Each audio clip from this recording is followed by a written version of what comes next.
સરદાર વલ્લભભાઈ પટેલની 150મી જન્મજયંતિની ઉજવણીને લઈને વિશેષ કાર્યક્રમોનું આયોજન કરાયું છે। આજે મુખ્યમંત્રી ભૂપેન્દ્ર પટેલે ઘાટલોડિયા વિધાનસભા વિસ્તારમાં આંબલી ગામ ખાતે સરદાર સાહેબની પ્રતિમાને પુષ્પાંજલિ અર્પણ કરી હતી। ત્યારબાદ યુનિટી માર્ચ પદયાત્રાનો પ્રારંભ કરાવ્યો હતો। 3.5 કિલોમીટરથી વધુ લાંબી ઘાટલોડિયા વિધાનસભા વિસ્તારમાં અલગ અલગ રોડ પર ફરી હતી।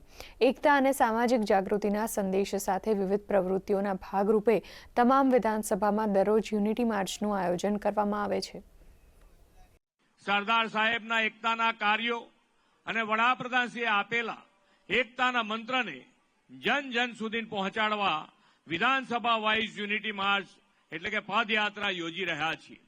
આ પદયાત્રામાં જોડાયેલા ઘાટલોડિયા વિધાનસભાના સૌ નાગરિકોને ખૂબ ખૂબ શુભકામનાઓ પાઠવું છું।